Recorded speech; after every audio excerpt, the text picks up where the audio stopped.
Did you anticipate running the ball as much as you did today, and why did that hinder? I think from an identity standpoint and establishing the run game and getting that going, it was very important to us. I think just as the game went on, and we were kind of leaning on them and getting 4 or 5 yards of carry there at the end, and we just kept doing it. The first half, how much of that was just working out the nerves and stuff, or was it a wake-up call at halftime? How did you feel? Yeah, it was any game, as you see across the country, they're tough to win. It reminds me a couple years ago when we played Montana State and they went right down the first drive and scored. So we had some adversity early, and it was great to see the guys respond to that because it was not easy early. But, we had some miscues and, we left some points on the board, fumbled in the red zone, missed a wide open, touchdown pass, snapped the ball for a safety. So there were some things we got to clean up that led to that, but it was great to see their response.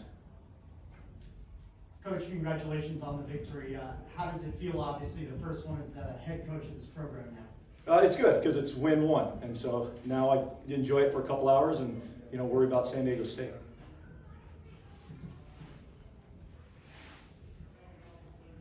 Defensively, what were your thoughts as the game matured? It seemed like they got a little better as the game went. They did. They started playing well. I thought, really from a coverage standpoint, for as many times as they threw the ball and the problems they create with their space, they do a nice job. So I was impressed with the back end. And then there were some real, again, teaching moments, right? A young player got 3, 15-yard penalties that led to that last scoring drive. So there's stuff to, you can really point out and learn from for those young guys.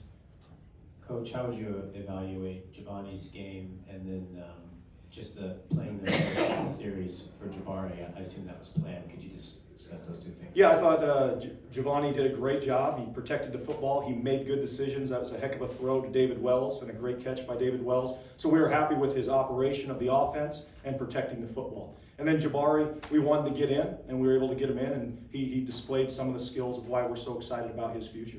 How would you describe that run he had when he cut over the middle and what Dipsy do there? Not surprised. He does that every day in practice. So a little scary when he starts spinning sometimes, but he's got a good feel for it, does it well. Trent, I know you guys have talked about wanting the secondary to be a little more disruptive, and you had the 2 takeaways today. Were you pretty happy with what you saw from them? Yeah, I think especially that last one, right, where it's just back to you make an offense, have to put a drive together, you keep making them have to snap the ball, and we're going to make a play. And that was a good example of that. They were driving, and we just kept fighting, keep the ball in front of us, and we're going to make a play, and Jack did. Olu went out like the first series. Do you have any update on him? Yeah, it'll be short term, Okay. but yeah. And then this is the first time in 30 years that you've had 2 running backs or rushers go for over 150 yards. Since J.J. Young and Don Shanklin in '94. Oh, wow. Well, good. We'll give Coach Stevan a raise. Coach, the deployment of Jabari Johnson there early in the game, giving him the 3rd series was eerily similar to how Hayden Childs was deployed last year. Was that intentional, and do you kind of see yourself continuing to do that throughout the year? It was intentional, and yeah, I see us continuing to give Jabari some stuff because he can help us win, and he presents a little bit different problem than the other guys.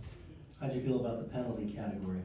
There was some dumb stuff that we were totally self-inflicted. So the stuff that we have 100% control over has to get cleaned up and stopped. Anything that's just good physical play, they're going to throw a holding call or a PI at times. But the personal fouls and the stuff that was unnecessary, that's got to go away.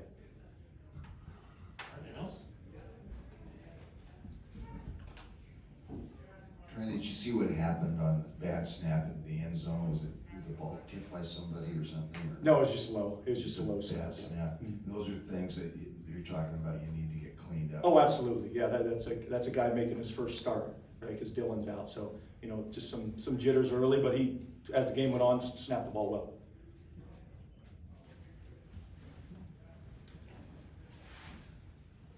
Coach, a lot's been made, of course, about the Pac-12 being different, but did this just feel any different, or just like an ordinary first game for the Beavers opening before a home crowd?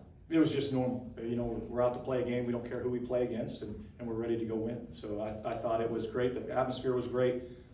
The guys played hard, flew around, operated very well for the most part, and so there's a lot of good, positive takeaways from this. Thank you, Coach.